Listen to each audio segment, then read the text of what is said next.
बघा। आज आपण कांदा लसूण विरहित भोगीची भाजी कशी करायची ते पाहणार आहोत। संक्रांतीपासून नवीन पीक यायला सुरुवात होते। नवीन शेंगभाज्या, फळभाज्या यापासून संक्रांतीच्या आदल्या दिवशी म्हणजे भोगीच्या दिवशी ही भाजी केली जाते। याचा नैवेद्य दाखवला जातो। प्रत्येक ठिकाणी या भाजीला वेगवेगळ्या नावाने ओळखले जाते। काही ठिकाणी या भाजीला लेकुरवाळी भाजी पण म्हणतात। ही भाजी चवीला खूपच छान लागते आणि बनवायलाही खूप सोपी आहे। चला तर ही भोगीची भाजी कशी करायची ते पाहूया। त्यासाठी लागणारे साहित्य: पावट्याचे दाणे, ओल्या तुरीच्या शेंगांचे दाणे, ओल्या भुईमुगाच्या शेंगांचे दाणे, वाटाणा, हरभरा, गाजर, बोरं, वालाच्या शेंगा आणि वांगी। भाजीसाठी लागणारा मसाल्याचे साहित्य: मोहरी, गरम मसाला, हिंग, धना जिरा पावडर, मीठ, लाल तिखट, जिरं, हळद, फोडणीसाठी कढीपत्ता आणि फोडणीसाठीच तीळ, तसेच वाटण्यासाठी सुके खोबरे, कोथिंबीर। इथे मी कोथिंबीरीच्या काड्या पण घेतलेल्या आहे, कवळ्या, त्या पण वाटणामध्ये चांगल्या लागतात आणि भाजीचा एक स्वाद चांगला येतो त्याच्यामुळे। आलं, मिरची आणि हा भाजलेला तिळाचा कूट। सर्वात आधी आपण आता वाटण वाटून घेऊया। त्यासाठी आधी मी खोबरं वाटून घेते, कारण खोबरं जर दुसऱ्या साहित्यांबरोबर वाटलं तर त्याचे जाडे जाडे तुकडे तसेच राहतात, ते बारीक होत नाही व्यवस्थित। त्यामुळे मी आधी फक्त खोबरं बारीक करून घेते। हे मी खोबरं बारीक करून घेतलं आहे। त्यात आता आपण सर्व साहित्य घालूया एक एक करून। वाटणात थोडंसं पाणी टाकूया। हे पहा, छान आपलं वाटण तयार झालेलं आहे। या वाटणामध्ये मी लसूण घातलेला नाही आहे, कारण ही भोगीची भाजी आपण नैवेद्यासाठी बनवतो आहे।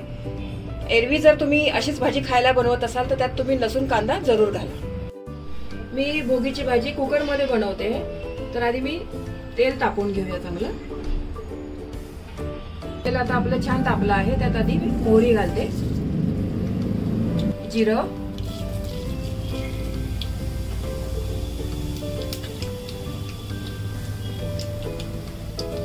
जिरं पण छान फुलल्यावर तीळ घालूया याच्यात।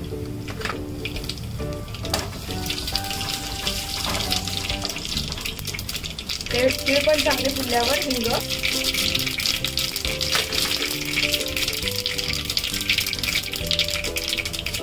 कढीपत्ता,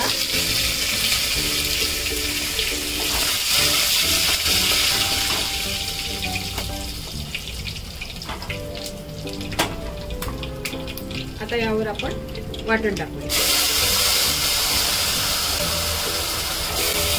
वाटण छान तेल सुटेपर्यंत परतून घेऊया। मसाला हा चांगला तेल सुटेपर्यंत तुम्ही परतून घ्या। आता आपण याच्यामध्ये सुके मसाले टाकूया। 1 चम्मच धना जिरा पावडर, अर्धा चम्मच हळद, 2 चमचे लाल तिखट, 1 चमचा मीठ आणि 1 चमचा गरम मसाला। हे पण छान आपण आता परतून घेऊया। सुके मसाले पण आपले छान परतून झालेले आहे।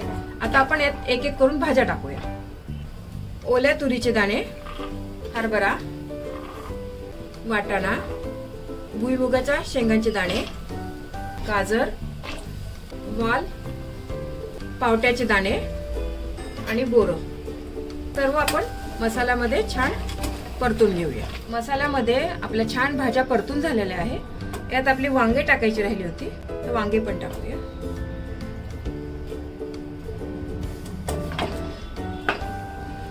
आता आपण यात 1 ग्लासभर गरम पाणी टाकूया। यात तुम्ही गरम पाण्याचाच वापर करा। या भाजीचा मला थोडा रस्सा पाहिजे आहे, त्याच्यामुळे मी पाणी जास्त टाकते। तुम्हाला जर सुकी करायची असेल ही भाजी तर थोडं 1 कपभर पाणी टाकलं तरी चालेल। या भाजीमध्ये मी पालेभाज्या नाही घेतल्या आहे। तुम्हाला हव्या असेल तर तुम्ही पालेभाज्या घेऊ शकता। चाकवत, पालक, मेथी वगैरे तुम्ही टाकू शकता। यात मी आता तिळाचा कूट टाकते आहे।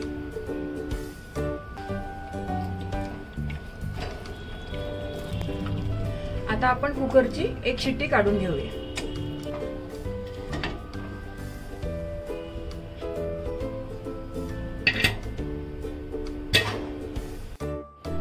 आपली आता बघा कुकरची वाफ छान दबलेली आहे.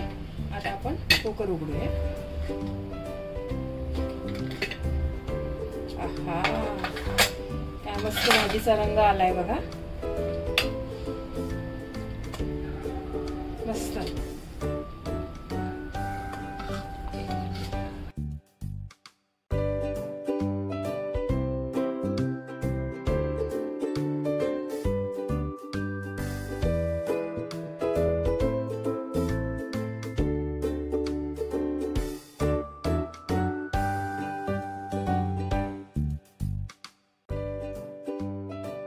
ही भोगीची भाजी तुम्ही तीळ लावलेल्या बाजरीच्या भाकरीबरोबर सर्व करा.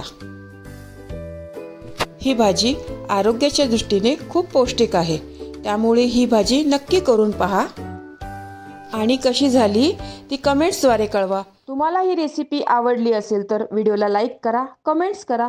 तुमच्या कमेंट्स वाचायला मला फार आवडतात. तुमच्या लाईक्स आणि कमेंट्समुळे माझा उत्साह वाढतो आणि नवनवीन व्हिडिओ बनवण्यासाठी प्रोत्साहन मिळते. याचबरोबर तुम्ही मला फेसबुक, इंस्टाग्राम आणि पिंटरेस्टवर देखील फॉलो करू शकतात. त्याची लिंक डिस्क्रिप्शन बॉक्समध्ये दिलेली आहे. तर पुन्हा भेटूया एका नवीन रेसिपीसह.